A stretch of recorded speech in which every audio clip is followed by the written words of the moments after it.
by justice, the people's champion, champion, champion. Justice, justice for all. Justice under the law. Justice, Jamaica demand. Right to life, right to liberty.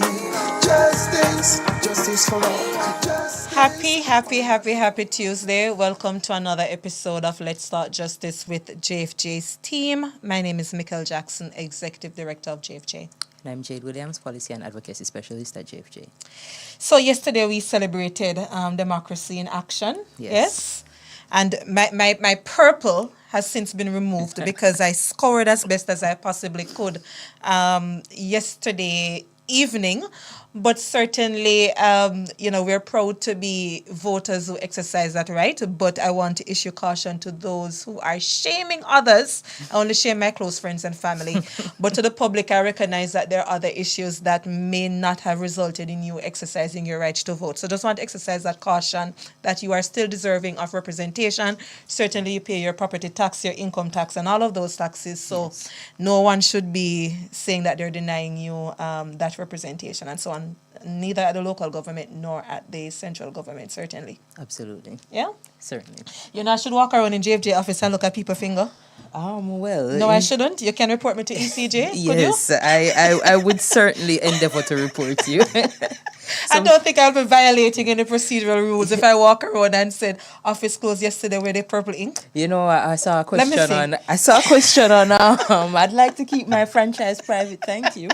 You know, I saw a question on Twitter asking if you received your 3 hours to go and plus vote. Plus your 1 hour lunch break. And you didn't vote. Does your company still have to pay you? The law is completely silent. So yes, they should pay you. Right? So I would say go vote, but certainly if you went to the spa, the coffee shop or so on, let me rephrase that. Let me go back in my ED capacity. I hope my staff went and voted yesterday. Yes. As good human rights champion. Right, correct. But for the other members of the public, you are still deserving of your salaries. Absolutely. Yes? Yes. All right. So let's get straight into it. The last week that was not a human rights issue, but Hubert Lawrence. February has not been good for Jamaica. We've lost so many stalwarts. Hubert Lawrence, sports broadcaster, he actually explained to me when I was working at a media house, Jade, how to understand football. Can you imagine asking Michael Jackson to write on a football match? It was FIFA World Cup at the time. I had no clue. So he took the time to explain that to me. So Hubert Lawrence and family, his family condolences, but certainly a stalwart in his field. So that is something to note.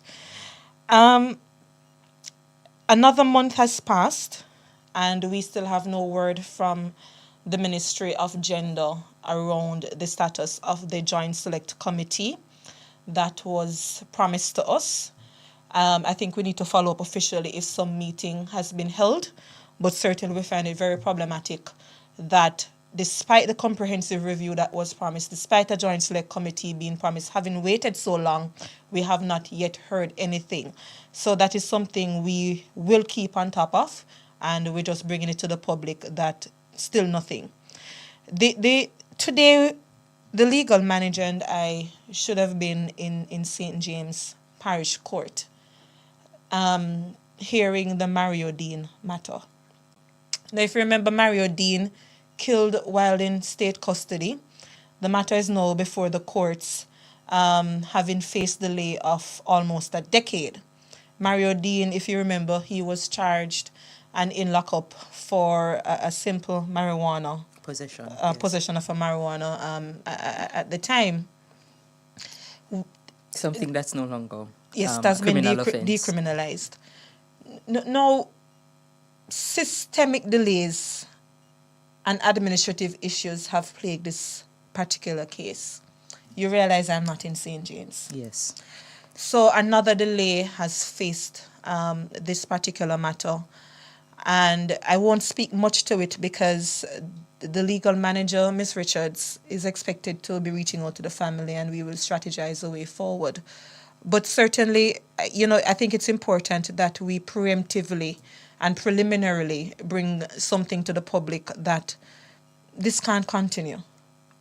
It can't continue because at some point when it comes to matters of state accountability, the state reneging on its responsibility in protecting the rights of the vulnerable. And when the state is actually accused of violating some of our more fundamental rights, we believe that waiting 10 years, and in this case more, based on the delay, then it reeks of lack of accountability, and you will see these things persistently happening. But it is also not fair for those who are involved, those who are accused of a crime either. But to the family, JFJ remains supportive of your case and of you as an individual. And I hope that the public will join us at the appropriate time when we speak on this matter to say that no more delays. And, not to give any details on this particular matter, but administrative issues in the judicial system is something that we have been highlighting to be addressed. Issues with delay, transcripts that are preventing persons' appeals from being heard. We have highlighted these issues so extensively, and it is frustrating to see other matters that do not involve state actors seem to move with much quicker Yes. steps than those The state that is do all powerful, so you must be involve greater. state actors. So it is disheartening that at this point there's another delay for Mario's family. Yeah, thanks much, Jade. I think the last human rights issue that I would want us to quickly acknowledge, for those who are following the news cycle, you would have seen where two men in St. Vincent and filed a constitutional claim against the government to declare the Bugri law unconstitutional on the basis that it is violating privacy and so on. So the judgment was actually issued last week. That's February 22nd. Yeah, last week. And what is interesting is that the court ruled that because the two men were living overseas and have not been in St. Vincent for years, they have no locus standi to bring the matter. So in other words, they are not they're not directly impacted by it. They have no legal standing in the court to bring that particular case. And it was on that basis that seemingly the case was dismissed. And interestingly, there are two areas of reference here for JFJ, because in our constitutional submission, we made a recommendation that this locus standi issue may not be necessarily applicable here, direct reference, but we made a recommendation around that being adjusted a little bit, as well as, we're not in support of the retention of the Bugri law. So we're watching these cases across the Caribbean and how they are being ruled on. Yes, it's unfortunate that it was a technicality, though, that prevented, because you wouldn't have heard the substantive matter. They would have only heard understanding, and that's quite unfortunate. Yeah. But yes, so thank you so much, Mikel, for your human rights / all other important things recap for the week. And we'll go straight into our human right of the day / did you know of the day, which is taken from our constitution as well at section 16.6, which speaks to our right to due process. And it says that every person who is accused of a crime is presumed innocent until proven guilty or they have admitted guilt. They have the right to be informed promptly in a language they understand about the charges against them. They should have enough time and resources to prepare their defense. They are able to defend themselves and choose legal representation. And if they cannot afford it, they should be provided with assistance to ensure their fair trial. They also have the right to question witnesses and present their own. Access to an interpreter is also allowed under the Constitution, and they cannot be forced to testify against themselves. Additionally, they cannot be tried without being present unless they would have given that permission or they have disrupted the court or they have fled during their trial. And if you are listening to those stipulations there, a lot of these things would not be accessible to a person who is in a mental state in which they cannot make certain decisions or understand certain actions. So that will be something that we talk about in our substantive topic. Before we do that, though, our trivia question for today, very simple today. I should actually dot the amount that we normally give for the prize. But in what year was our Charter of Fundamental Rights and Freedoms last amended? So you can respond to that via WhatsApp at 2397583 or via Instagram at JA4Justice. All right. So another issue came up in the news cycle last week, and it is a discussion that we're going to be having. And Jade has so nicely named such a concerning topic, lost in limbo, addressing mentally ill inmates in Jamaica. And we have with us joining the conversation and our lead interviewee, if you will, Dr. Mayo U. That's correct? Yo. Yo. Okay. Yo. Okay. Yo. All right. He's a sessional consultant psychiatrist within the Department of Correctional Services. But before we get into the interview, just to indicate that last week there was a Jamaica Observer article that highlighted some of the concerns with prison overcrowding and the management of mentally ill individuals in conflict with the law. And the article centered around the issue of transfer of around 50 mentally ill prisoners from St. Catherine Adult Correctional Center to the Tower Street Adult Correctional Center in Kingston, which has significantly increased the number of inmates diagnosed with mental disorders to over 200, leading to concerns about staff pressures, among other areas. And while efforts were made to refurbish the facilities at St. Catherine Prison, concerns persist about the therapeutic environment and the potential for abuse for mental disordered inmates. Moreover, plans for further transfers between facilities indicate ongoing challenges in managing prison populations and addressing infrastructure needs. Now, we have been very clear here at JFJ that we are continuing partnership and our own advocacy on this issue. So our partnership with Stand Up for Jamaica and the Public Law Chambers with Terence Williams, Celine Diedrich, and John Clark have seen us calling for improved treatment of mentally ill individuals in conflict with the law. We also have attorney Nastasia Robinson on the matter, and we are looking at how we can improve the legislative and the policy framework dealing with issues of due process, rehabilitation, as we talk about tackling prison overcrowding. And the recommendations also include more psychiatric facilities for the individuals, and of course having some laws repealed to see these types of injustices being dealt with. So we're going to be talking about the issue of monitoring these prison overcrowding, especially when it comes to mentally ill individuals. But Jade, before we get into it, I will just ask you to set the framework of what the issue is before we ask Doc to share his perspective before we get to the break.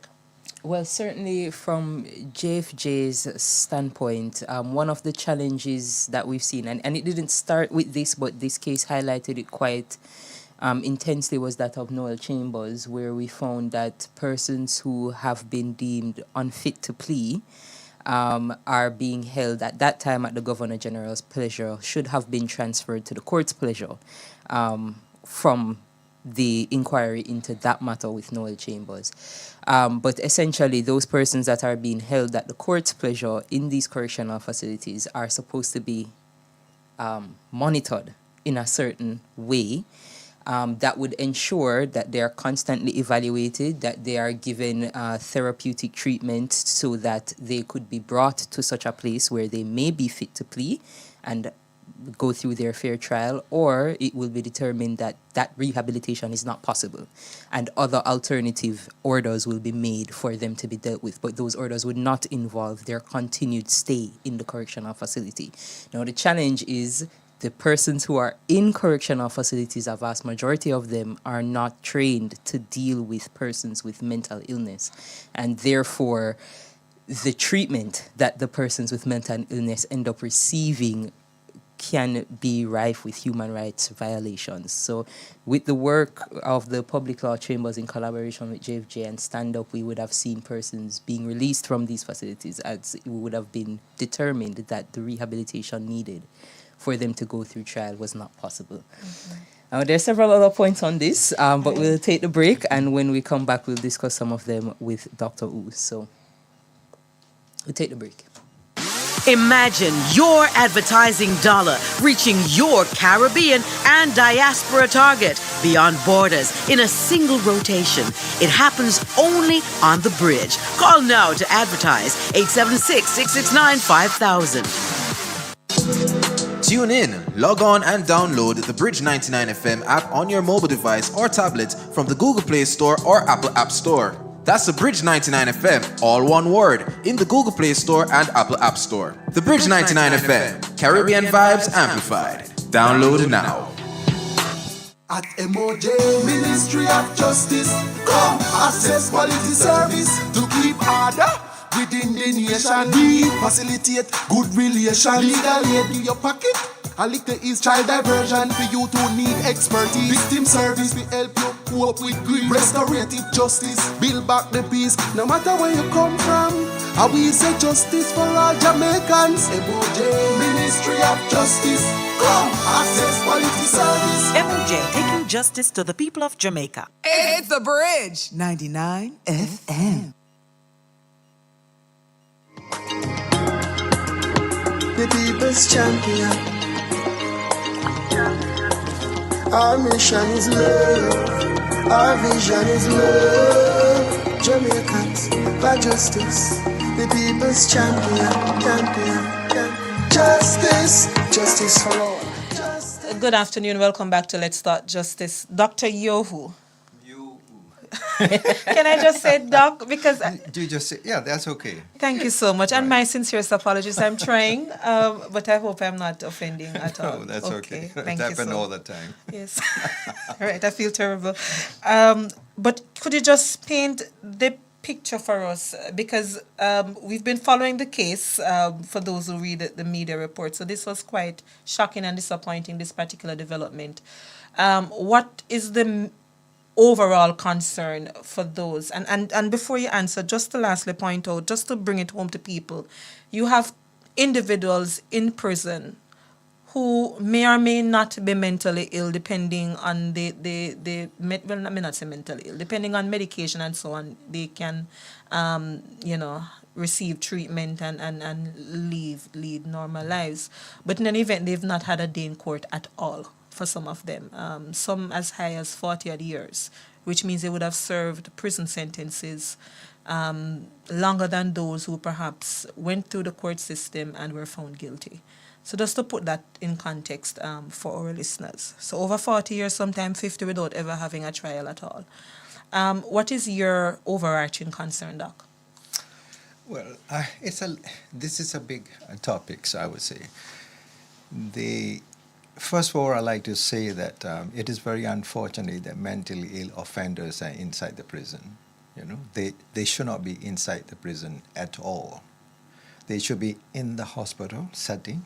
They should be specifically in the forensic psychiatric hospital, which Jamaica, we never had it at all.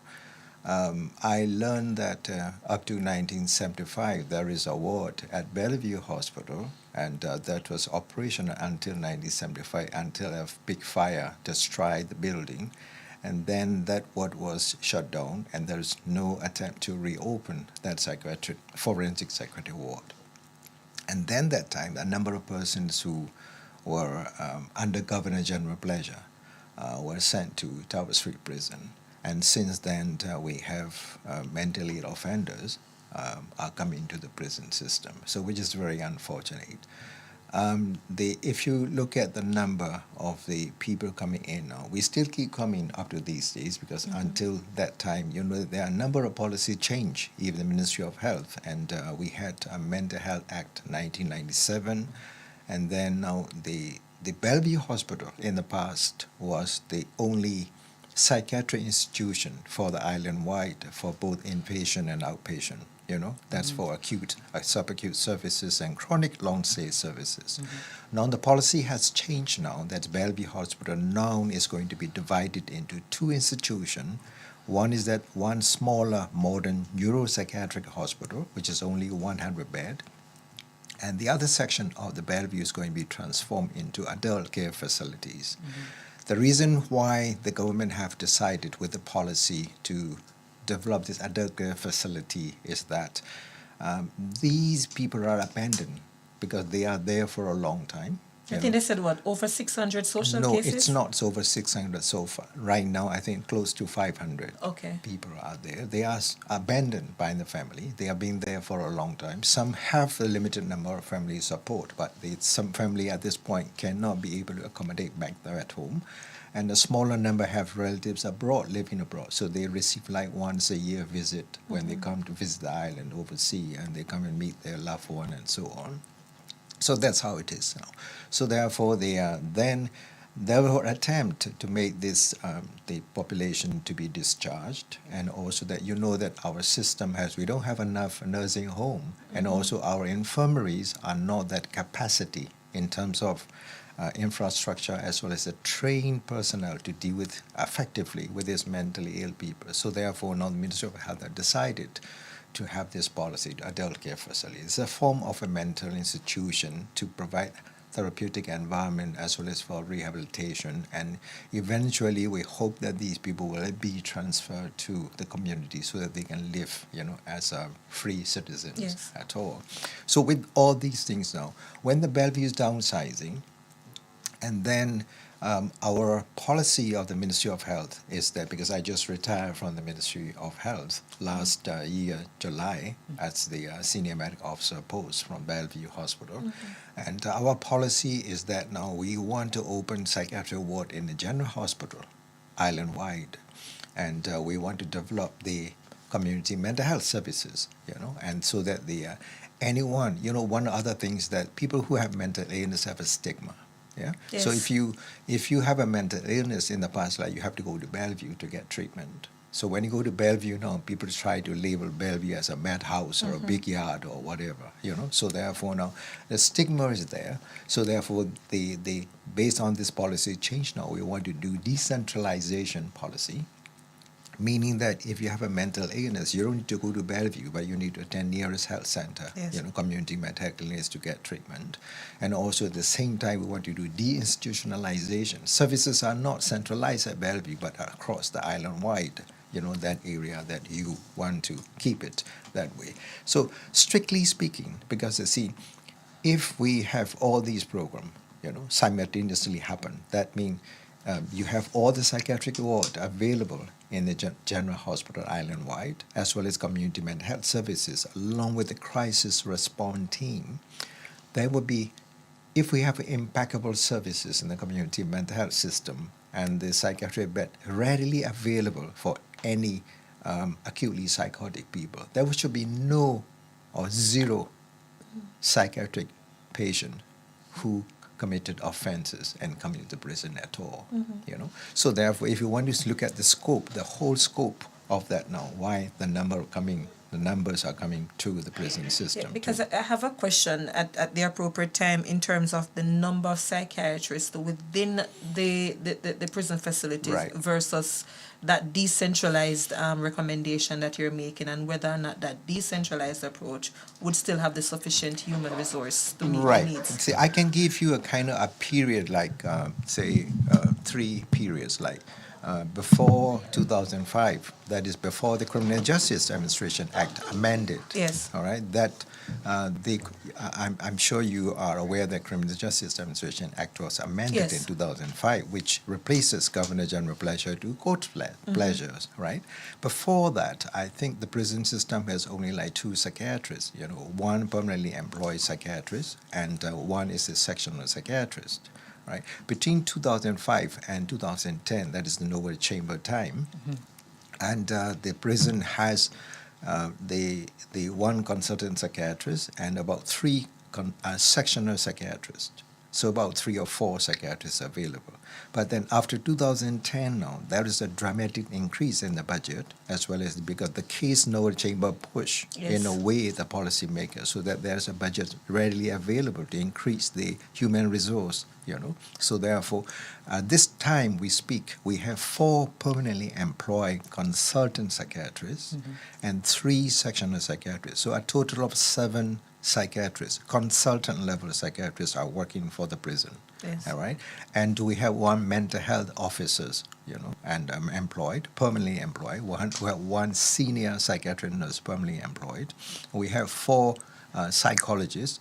Out of 4 psychologists, 1 is sectional, and 1 out of 4 is the clinical psychologist, and other 3 are counseling psychologists. And we have also civilian psychiatric aides employed, first time to the correctional service. We have 4 right now. So basically that, after 2010, our human resources dramatically increased, so that we have, remember now we have a 10 institution in the permanent constitution. That is the 7 adult institution and 3 juvenile services institutions. So we have to cover all these areas, So even though we have a dramatic increase now, I would say based on the standard and based on the requirement, then it's not to my level of satisfaction yet. Especially when you have juveniles themselves having particular needs. Because we have separate psychiatrists basically assigned specifically to the juvenile institution, so, and even mental health nurses and psychologists also. But even then now, I would say the services are not to my level of satisfaction, because I've been exposed to not only Jamaica, to other first world countries' standard prison system also, Yeah. As you say that, I would appreciate an example maybe of a better way to handle this. I know that the first thing you said was that we wouldn't want to see mentally ill persons in the prisons themselves, which is a position that JFJ supports. So what would the procedure look like based on best practice that you've seen before?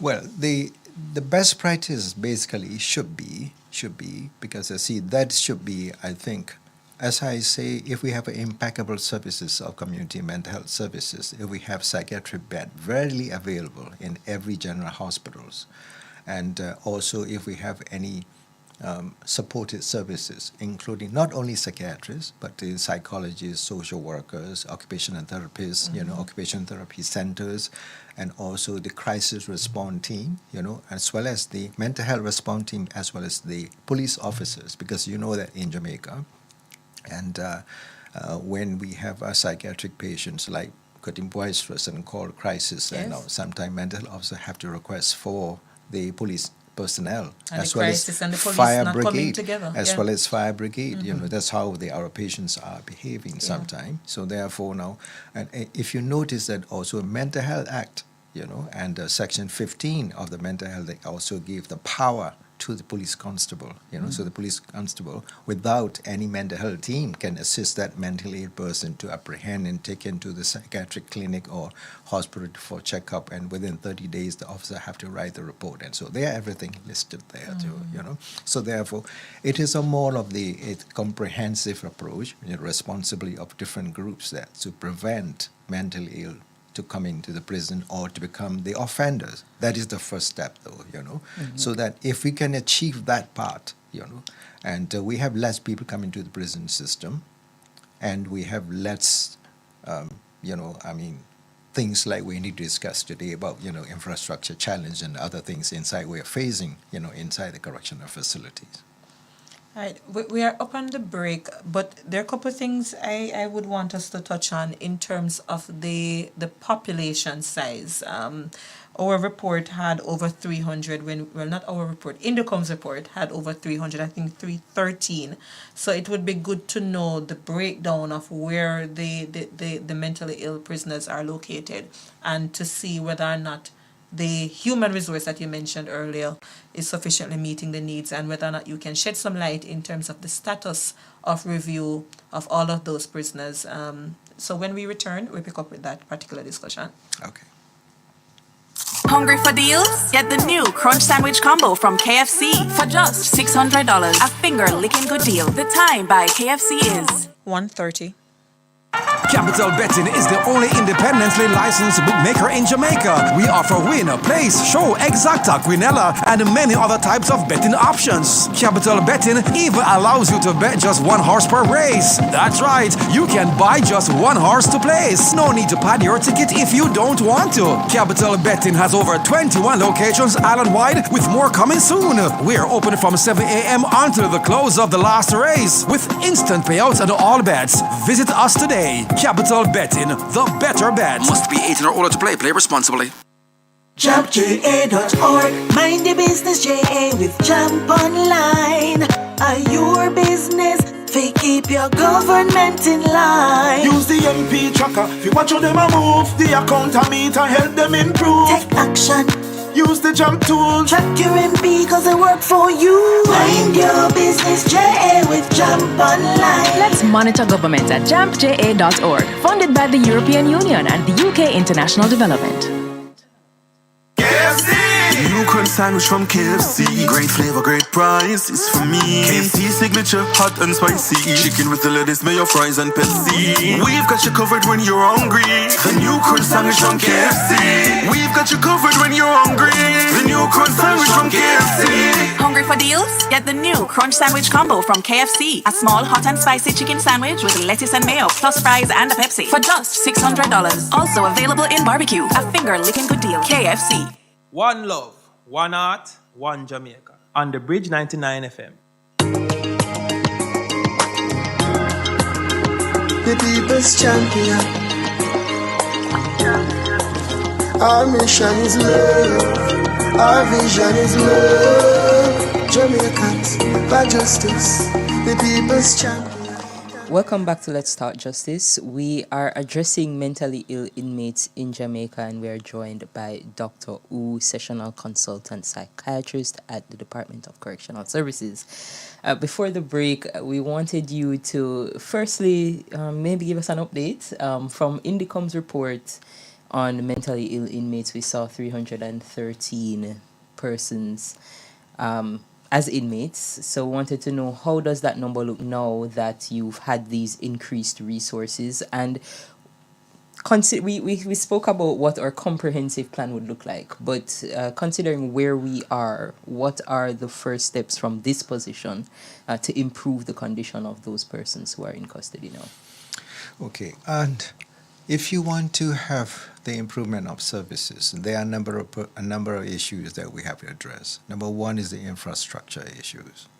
If you know that now our prisons were built 1800s, yes, we're still using that facilities, and the number inside are crowded, so therefore, and which is not quite appropriate for any sort of rehabilitation. And even look at for the basic human rights standard, now it's not quite suitable for that. So that is the infrastructure challenges are quite a big issue, especially for these mentally ill people. And I don't have an exact number, but then now I can tell you that they are close to 300. And they are housed in the St. Catherine Correctional Center in Spanish Town as well as Tower Street. Mm-hmm. But recently, the recent earthquake, yes, and the government audit issue that there are some infrastructures are quite compromised. So therefore now the Department of Correction have to take decision to refurbish or to build or even to build a new facilities or inside. So and these are yet to be informed. And so therefore we have to evacuate a number of persons from Spanish Town to Spanish Town Prison to Tower Street Prison. Mm-hmm. So therefore, as we speak, we have a number of the mentally ill offenders inside the Tower Street prisons are increased up to 200. Mm-hmm. Yes. So they are housed in a special location. They are in the southwest corner of the Tower Street Prison called George Davis Center, as well as the hospital section. So the remaining smaller number are still in St. Catherine prison system, but they are in a special location in the hospital section and number 1 block, which is especially designated for mentally ill section. So that is the infrastructure area we need to improve dramatically, because as I say, we have a number of mental health officers as well as the psychiatric consultants are also increased. So sometimes we have a difficulty to find the officers to have the interview for each individual, like because we need privacy and, that kind of situation. So therefore, infrastructure needs. Second part is the human resource part now. Even though we see the number of psychiatrists increased, but it is not quite enough yet. Yeah. And then these psychiatrists alone cannot work. But the treatment of mentally ill is the teamwork. Yes. Not just a psychiatrist alone. We need to have a psychologist, we need to have a social worker, right? And we need to have the pharmacist supported by the pharmacist. And also we need to have nurses trained in psychiatric nursing. We need to have psychiatric aid, and we have the activity therapists, occupational therapists for the therapeutic setting and so on. So it's a big thing we need it now. So the model we're using a biopsycho-socio-cultural model. So therefore you need, medication as well as psychology, social work assistant, everything too.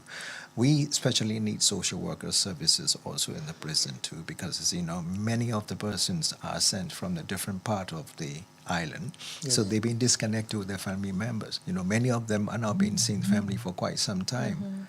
So that is also one of the deterrent for their recovery of mental illnesses. So the second part is human resources part of it.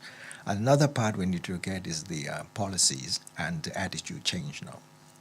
And inside the prison is not even though we call the places the hospital section, however, that area is not operated like the actual hospital, because in the hospital, that now you are in a ward, you're free, but inside a prison is like you're in the small cell. Yeah, we have to share the room with 3 person, that kind of system like. And also the prison has the what do you call it, the fly hours and lockdown hours. So therefore, in the morning they are allowed to come out from the cells to do their chore and eat and. And even that seems counterproductive to one's recovery. It is because that affects all the prison. That's a prison routine. So therefore you allow. You can imagine you allow like only 4 hours out and almost like 20 hours locked down inside the cells. So that is counter-therapeutic for the mental ill especially, who are taking medication at least 2 times a day or 3 times a day. And also they need to be monitored properly. Once your medication, sometimes some of them have to get the injection. So therefore now we need to monitor another 24-hour nursing care. We don't have the nurses yet, to cover 8-hour shift like that. So those are the things. So to have that now, policy change, and to open up the so-called hospital section needs to be operated like real hospital section, like there need to be a special kind of that. For that is kind of we need a perception change, attitude change, and also policy change.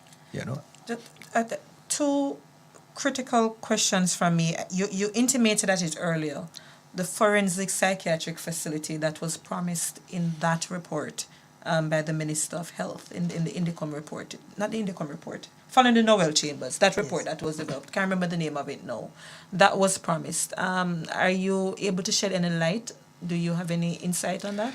That was a recommendation, I think, came out of that. And also I could recall, because I served in the committee, Mental Health Inquiry Committee. Yes, and that one I think report, you're talking about. Right. And that's a recommendation. I have made the recommendation, different area in the primary care system before they committed, and then also what the police should do when the mental ill were in their custody and also inside the prison system.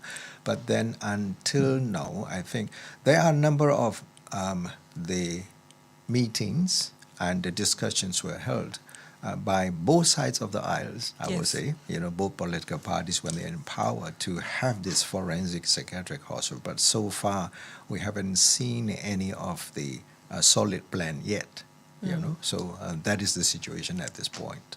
Thank you so much. Another recommendation which seemingly has started, just to indicate to our listeners, we invited the Legal Aid Council to the interview because they have started to assist in the process of having the mentally ill prisoners released, but it is to go through a particular process. So, for example, those who perhaps have recovered or have the capacity to be released to their family members, then that would be done with the assistance of NGOs as well, but certainly from the legal aid. And then the other side of it was that there should be an assessment, certainly one from the psychiatrist, to see if they're able to have trials. Right. Fitness to plea. Yes. Yes. Do you have any update Right. on that? Yes, I would say generally we can say two groups. One is the psychotic, all are psychosis, but however, I can generally say two groups. One is that those people with chronic psychosis who will never recover at all, even with the best treatment. Yeah, they are totally burned out cases, chronic cases. Yes. And the second group is that there are people who have in the therapeutic environment, their recovery will be quick. And so therefore their likelihood that they would be fit to plea again.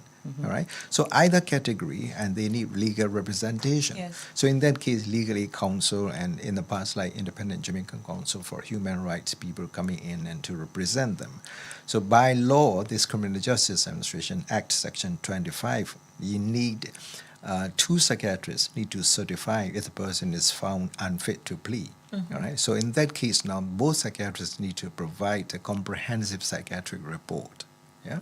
To present to the court, and either High Court or the Parish Court, and then now the two psychiatrists has to go to attend the court and testify the findings, and then the judge will make an order, special order, which is the same in the Criminal Justice Administration Act.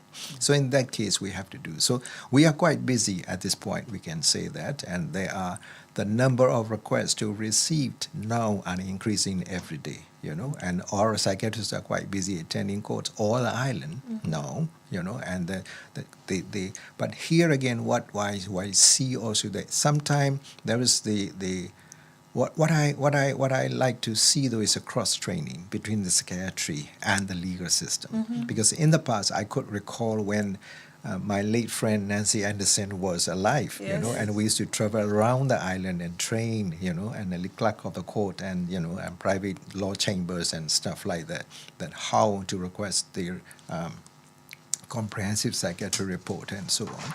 But now what happened is that I think we have a new generation coming. Sometime when we receive the request letter from the court, now they are not provided with any requirement papers and deposition and statements. Because if you look at it now, that when mentally ill person come to the prison, he alone came into the prison. The person presenting with gross psychotic features, and you can't get proper history at all. Sometimes there's no informant contact at all. So right now we have to request, all these things now. So then there's a delay process. Now we have to communicate with the particular court or clerk of the court or whoever requested from the DPP office, to get those contact numbers. So we have to find out, because sometimes the request by the court is quite specific there. It's not just fit to plea. You have to give your opinion of the diminished responsibility. Whether the person is mentally ill before the incident or at the time he committed the offense. So in that case, now we need to get more informant history. So in that case, now we need to contact the family members who lived with before he got arrested and ask history. So it's not that straightforward at all. It's quite busy. If you can imagine, there is no contact information. We are quite not blind. Yes.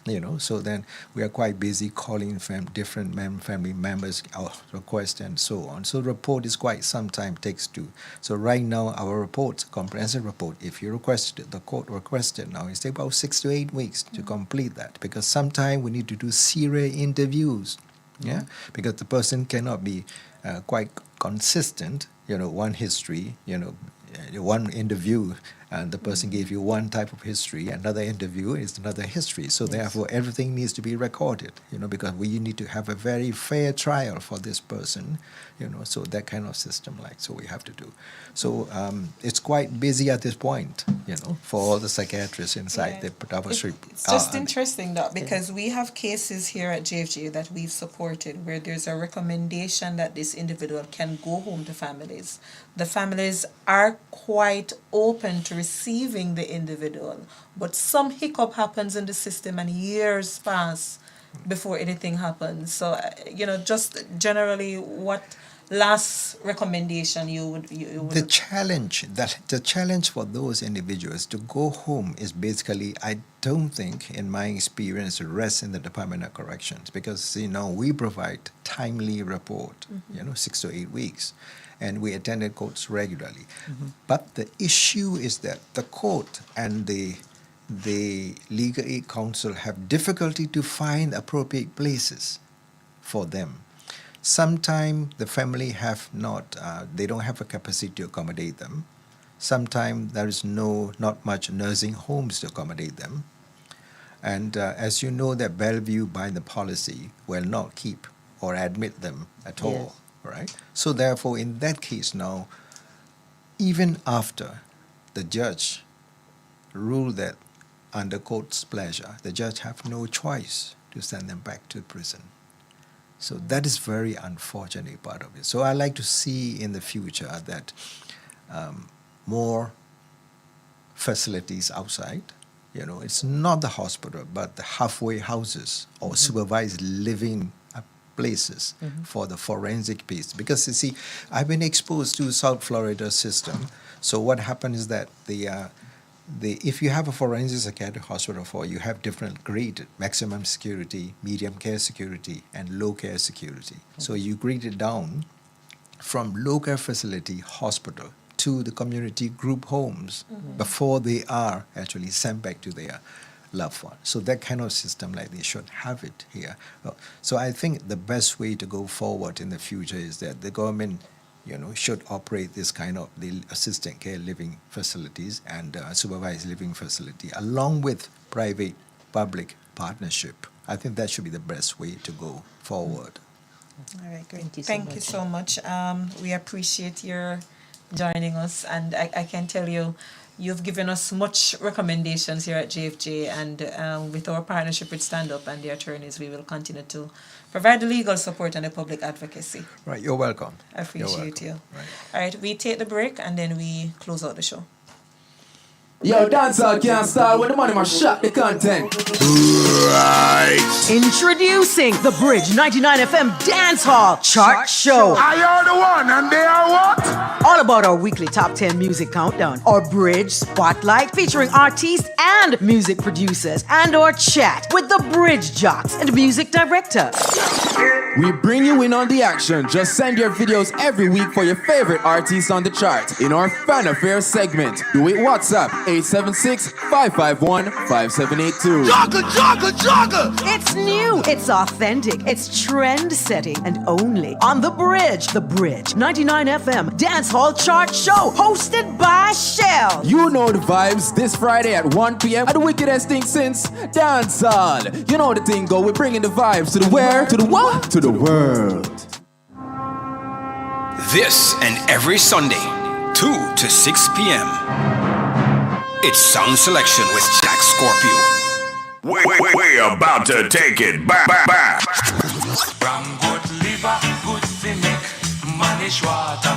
Hi, this is Jack Scorpio. Tune in this Sunday 2 to 6 p.m. as I take you back down memory lane, playing classic Jamaican music you won't hear anywhere else. It's Sound Selection with me, Jack Scorpio. Catch me right here on the bridge. Nobody can cross it. It's only who understand it. Like a fisherman and a fisherwoman. Everybody can cross this bridge. 99 FM. Sound Selection with Jack Scorpio, Sundays 2 to 6, is brought to you by Fosrich. Fosrich, the electrical lighting and solar company. Only on the Bridge, 99 FM. Tune in, log on and download the Bridge 99 FM app on your mobile device or tablet from the Google Play Store or Apple App Store. That's the Bridge 99 FM, all one word, in the Google Play Store and Apple App Store. The Bridge 99 FM, Caribbean vibes amplified. Download now.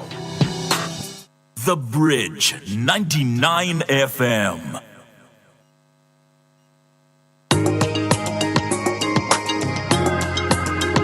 The people's champion. Our mission is love. Our vision is love. Jamaicans for justice. The people's champion. Justice, justice for all. Welcome back to Let's Talk Justice. Yesterday was the local government election, and interestingly enough, we still don't have the final count. The Electoral Office of Jamaica say up to Thursday. But there's a few observations yesterday from a rights-based approach that, I would want us to touch on. But I hear that we have a caller. Is it Omario? We have a caller? Omario? Hello. Hey, Omario. No, it's not Omario. It's Omalo. Omalo, how are you? I'm okay, Michaela. How are you doing? I am well, thanks. Yes, Omalo, he was a frequent caller on another radio program, Omario. It's good to hear from you. Yeah, because I'm saying, let me get right into it because the program's soon finished. You need an next hour. Anyway. Yeah? I agree. So really, definitely need an next hour to interchange with people if you're talking about human rights and stuff like that. Yeah, but I'm saying, do you consider economic freedom a human right? It should be. It's one of the more recent generation of rights, but it's not spelled out in our constitution, but it should be. I think it is something that should be advocated for, because people with better socioeconomic conditions demand all the rights that you are fighting for. Agreed. Deal with so many social inequalities. Yeah, and you would have a stronger team to fight. But whenever you have a weak team, people that really are trying to survive, they're not worrying about really rights. They're worrying about their survival. Yes, agreed. So I think one of the things should be pushed is the socio-economic condition of Jamaica as a right. One's supposed to have a right to take care of their family. And if you don't have that right, you're in survival mode. It makes no sense for me to worry about every other thing when I'm supposed to be worrying about surviving. And then when people bread and butter needs aren't being met, that is how you find that so many things are compromised. Very much so. So I think one of the things that we are really not doing is asking the question why things are so or why things are so. And really, because, we have been fighting for statutory rights, we are fighting for human rights, and we have been getting them piecemeal. But really, our condition in taking care of ourselves is not really been changing. And that is what needs to change for us to stand up for the real rights that we're supposed to get. Yes. One of the recommendations that we made to the Constitutional Reform Committee is that we should look at some of what Guyana, our neighbor, has, notwithstanding their economic conditions, focusing on the legislative and the constitutional framework now. They have aspects of social and economic right that deal with some labor law issues in their constitution, labor rights, rights to work, and so on. So I completely agree with you.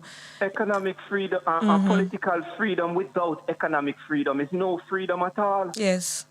So if our constitution doesn't address what really is our day-to-day life, which is our economic freedom, really and truly we don't have a constitution.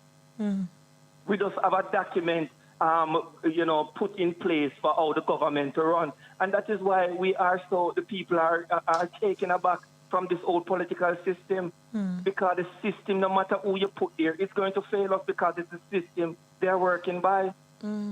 Yesterday there was a video on social media, a lady, and I told people not to chastise her at all. She said that she's voting for one particular political party because they gave her 3 bags of chicken, I believe she said. And she said if the other one came before the local government election, the vote is casted and give her 4 bags. She would certainly vote for that particular political party. And it's an indication of that people voting based on this transactional approach. Based on their survival. And survival, it's basically, I'm doing this based on my survival. Yes. The most important thing man is here on earth to do is to survive. Yeah. Everything comes after. Yeah. So if my survival is based on getting food to eat, give me the chicken and I will vote. You understand me? So what we need is to address the economic freedom in our constitution, and our constitution address nothing about our economy, rather than to pay back the bondholders in Jamaica that are getting. It give a right to education at pre and primary levels, Omalo. That's what it gives you. So we really and truly, there is a reason why we are just being turned off from the system, because it doesn't really matter who is there. We know whose interests they serve. Yeah. They serve the donor class. We have to leave it there, Omalo. But please call back next week, and I love to have a chat with you off air. Okay, I'll definitely do. Could you tell her to the operator to take my number? Yes, we'll ask. Thank you so much. You take care. Okay. All right. Jade, our position on social and economic. I do. Well, you wrote some of it. So. But it's good to hear that we're not the only ones seeing the gap. People have been calling for it. It's just that governments tend not to put these things in the constitution, because if me put it in there, you go claim my rights for me, and then you have to go to parliament and actually do some work. And then make promises with minimum wage going to a level that really still is not at a livable wage component.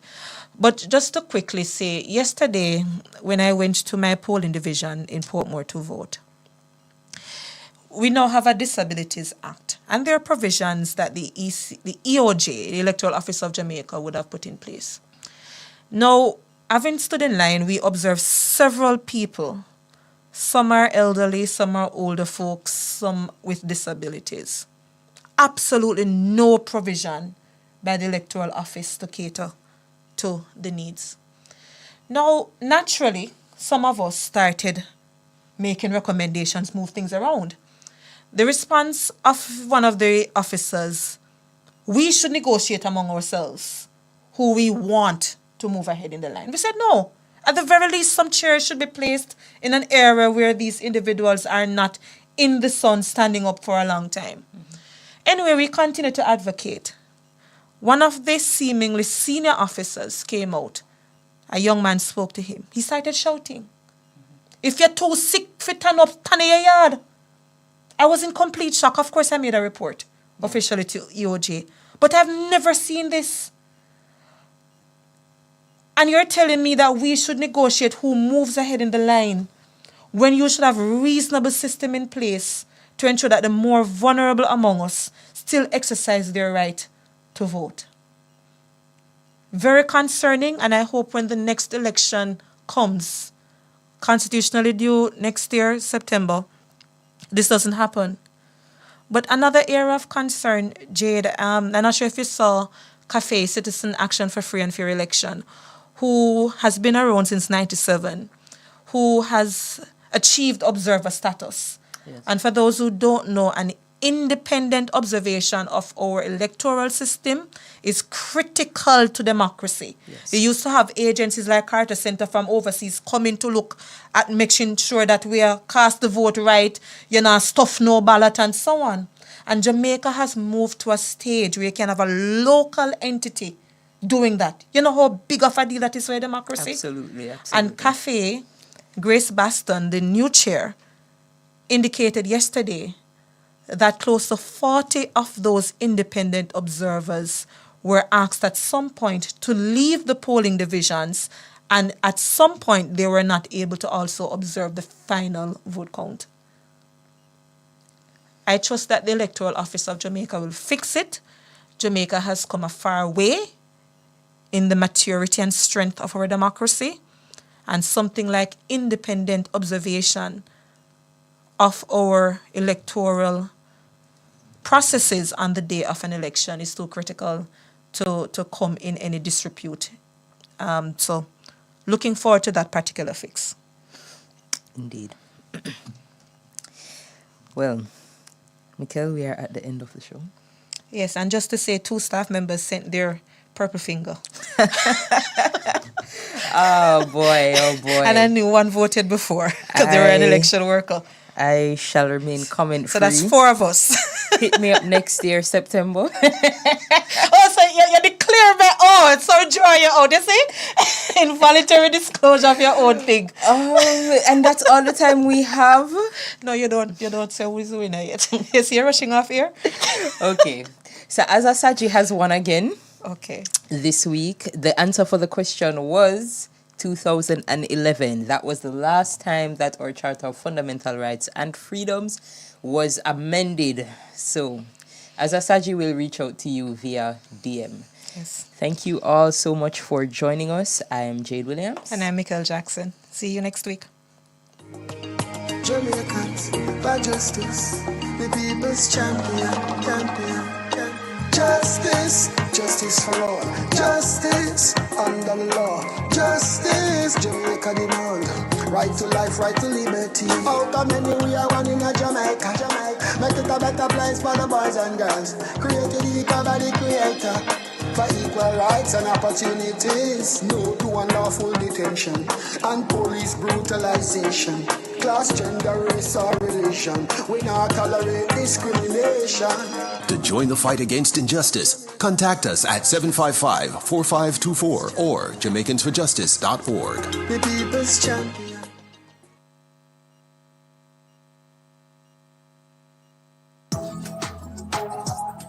Moment of motivation on the Bridge 99 FM. Listen, give yourself grace. You are doing the best you can with what you know. It takes time